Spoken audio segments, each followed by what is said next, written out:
Dans cette vidéo, on va voir ensemble comment personnaliser votre thème de votre site WordPress avec l'extension Elementor. On va partir d'un modèle gratuit du thème Astra que j'ai présenté dans une précédente vidéo et on va le personnaliser avec Elementor. On va pas pouvoir voir ensemble tous les réglages d'Elementor parce qu'il y en a vraiment beaucoup, mais on va plutôt s'attarder sur les modules et réglages essentiels qui vont vous servir dans un premier temps à personnaliser votre site.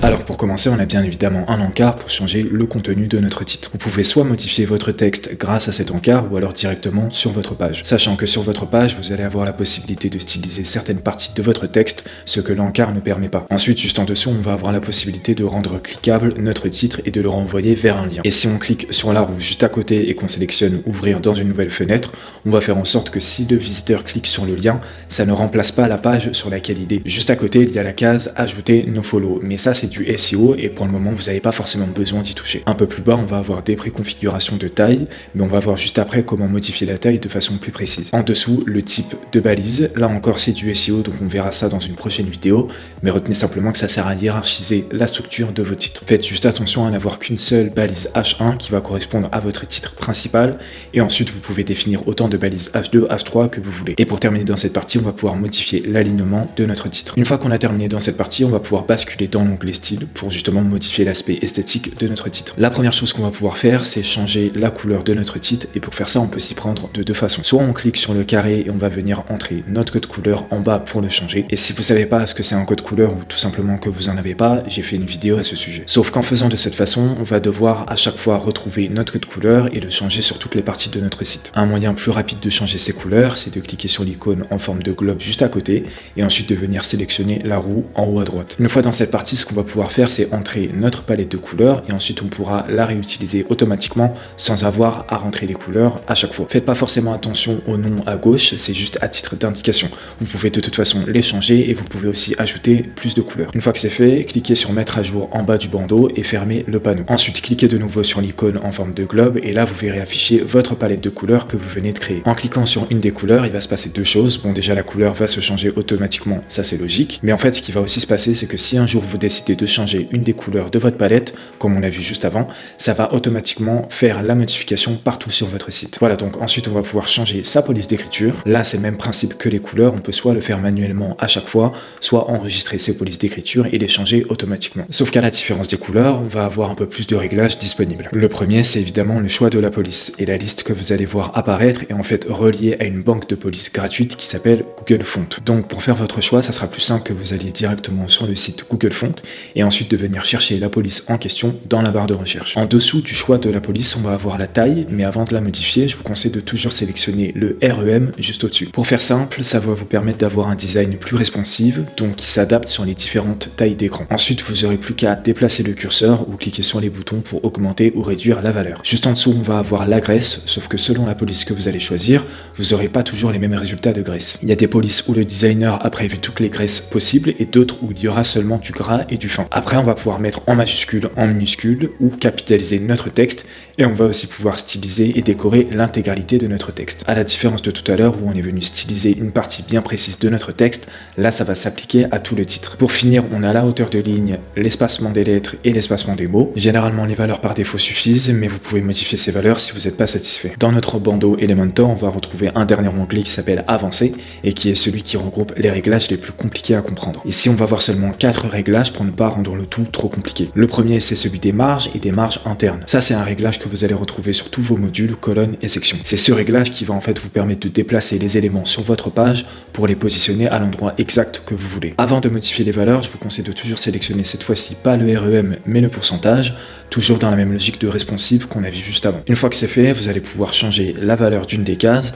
peu importe laquelle, parce que de toute façon, par défaut, toutes les valeurs vont être liées entre elles, donc elles vont toutes se changer ensemble. La première chose que vous pouvez faire, c'est justement de les délier en cliquant sur le trombone à droite. Donc à partir de maintenant, si vous changez une des valeurs, ça va le faire que dans une seule direction. En regardant sur la page, vous comprenez bien que modifier les marges, ça vient créer de l'espace entre les éléments. Maintenant, si on regarde dans notre bandeau, on voit bien qu'il y a deux types de marges, les marges classiques et les marges internes. Je vais pas trop rentrer dans les détails ici, parce que c'est un concept qui se comprend vraiment par la pratique, et si je le théorise, ça risque de vous embrouiller plus qu'autre chose. Mais Mais retenez simplement que les marges classiques c'est plutôt réservé pour les modules et les marges internes pour les colonnes et sections. Ensuite on va avoir le réglage Z-index qui est utile dans le cas où deux éléments se superposent. Si par exemple je définis un Z-index de 2 pour un élément et un Z-index de 1 pour un autre, celui qui aura la valeur la plus élevée va prendre le dessus sur la page. Un peu plus bas, on va avoir un réglage arrière-plan qui va nous permettre de modifier, comme son nom l'indique, l'arrière-plan de notre élément, donc soit par une couleur, par un dégradé ou alors par une image. Généralement, c'est plus un réglage qu'on va utiliser sur des colonnes ou des sections plutôt que sur des modules. Pour terminer, on va trouver un réglage bordure. Là, on peut sélectionner continu pour une bordure classique,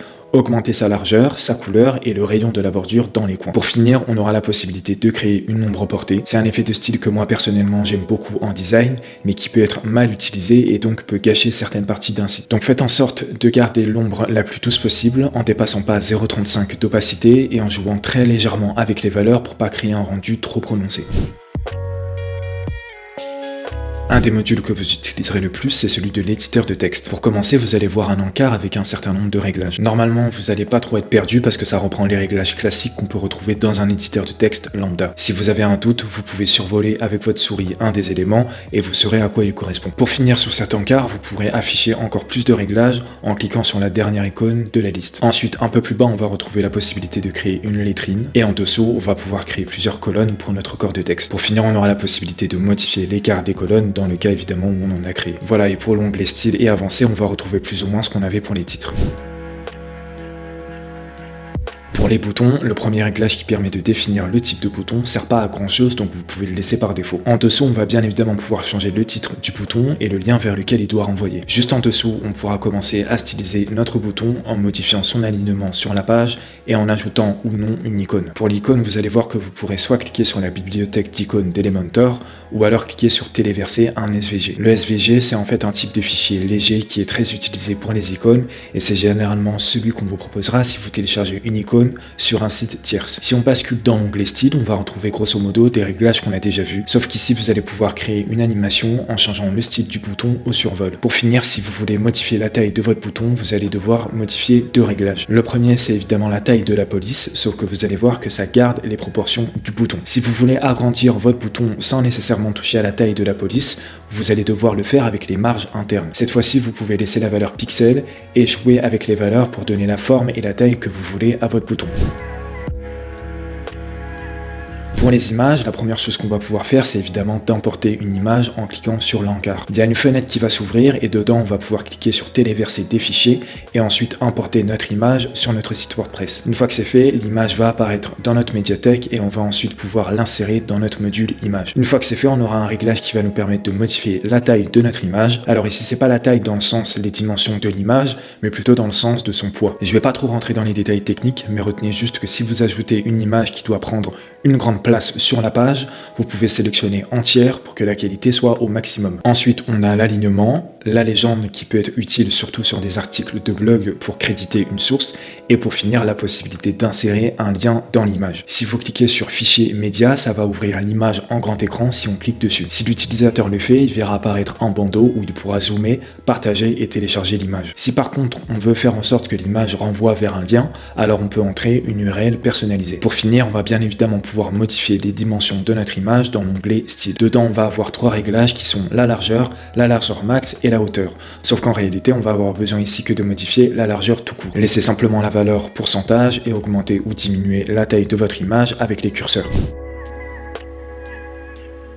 Pour les vidéos, vous aurez la possibilité d'en ajouter de 4 façons différentes.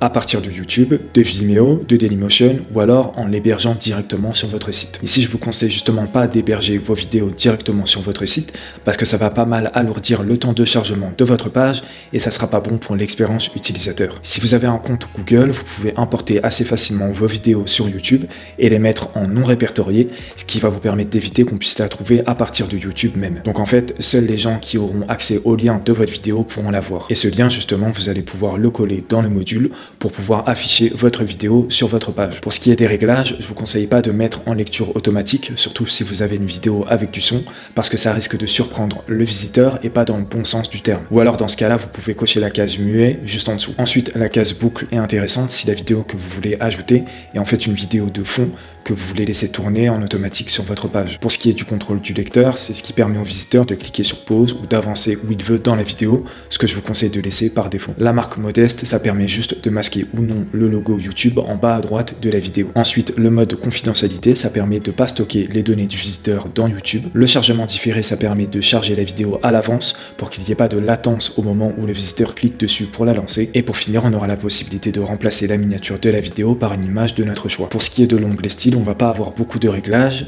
et on n'aura pas non plus la possibilité de modifier la taille de notre vidéo comme on a pu faire pour une image. On aura simplement des ratios d'aspect qui permet en fait de changer le format de la vidéo. Et donc en fait, si on veut réduire la taille de la vidéo, il va en fait falloir jouer avec les colonnes et leur taille. Modifier les colonnes et sections va être un poil plus compliqué que pour les modules, mais on va voir ensemble les réglages importants. Pour commencer, si on veut modifier une colonne, il faut cliquer sur l'icône en forme de fenêtre, et pour une section, sur l'icône avec 6 petits points. Pour les colonnes, la première chose qu'on pourra faire, c'est modifier la taille de la colonne en question. Alors soit on peut le faire en modifiant la valeur ici, soit on peut cliquer directement sur notre page et déplacer les interstices entre les colonnes pour augmenter ou diminuer leur taille. Après, on va pouvoir modifier l'alignement vertical et horizontal du contenu à l'intérieur de notre colonne. Si vous voyez qu'en changeant une des valeurs, ça ne bouge pas le contenu, c'est qu'en fait l'alignement a déjà été configuré sur les modules en question et du coup ça prend le dessus sur ce réglage. Ensuite, si on bascule dans l'onglet style, on va voir qu'on peut modifier l'arrière-plan, donc soit par une couleur, un dégradé ou un diaporama d'image. Si on va dans ce même réglage pour les sections, on verra qu'on aura une option en plus qui est celle d'ajouter une vidéo en arrière-plan. Pour rester justement sur les sections, on va voir quelques réglages pour la mise en page, mais ici je vous conseille plutôt de jouer avec les marges internes. En fait, en augmentant les marges internes en haut et en bas, on va créer des sections plus grandes. Et en augmentant sur les côtés, on va compresser notre contenu pour pas qu'il prenne toute la largeur de la page. La dernière chose que certains aiment bien, mais moi perso je suis pas un grand fan, c'est les formes de séparation dans l'onglet style. Il y en a qui peuvent être pas trop mal et bien utilisées, mais n'en abusez pas, sinon ça va donner un look pas très professionnel à votre site. Voilà, à partir de maintenant, vous avez compris la grande majorité des réglages dans Elementor et vous allez pouvoir modifier les différents modules présents sur votre page. Maintenant, ce que vous aurez sûrement besoin de faire, c'est de créer, déplacer et supprimer des éléments sur votre page. Pour commencer, pour créer des éléments, je vous encourage toujours à utiliser les blocs proposés par Astra grâce à son extension Starter Template. Ça vous évitera de vous prendre la tête à recréer des blocs de A à Z et à faire des erreurs. Une fois que vous aurez ajouté un bloc, vous pourrez le customiser avec les réglages qu'on a vus juste avant. Pour modifier sa structure en déplaçant certains modules, vous pourrez le faire grâce à l'icône stylo présent tout en haut à droite de chaque encart de module. En restant appuyé avec votre souris et en déplaçant le module en question, vous allez voir apparaître une barre bleue qui va vous permettre de voir où vous pouvez déposer le module en question. Pour les colonnes, c'est la même chose, mais avec l'icône en forme de fenêtre, et pour les sections, c'est l'icône avec les 6 petits points. Et si vous voulez en ajouter une nouvelle, vous pouvez faire un clic droit sur l'icône d'une des fenêtres et cliquer sur ajouter une nouvelle colonne. Pour finir, si vous voulez supprimer un module, une colonne ou une section, vous avez juste à faire un clic droit dessus et cliquer sur supprimer.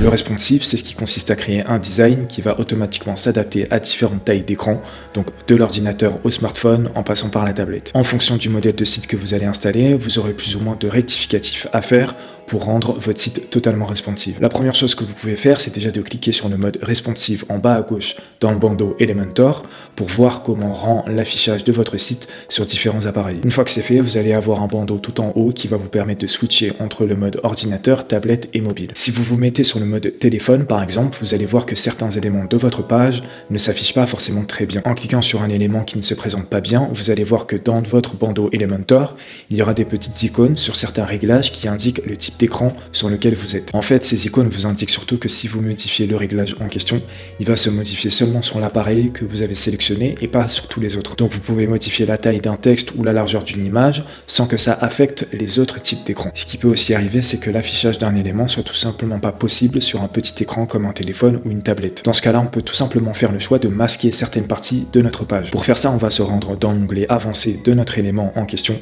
ouvrir la partie responsive et cocher masquer sur mobile et ou tablette. Voilà, maintenant vous allez prendre en main l'extension Elementor et vous allez pouvoir commencer à personnaliser de A à Z votre thème WordPress.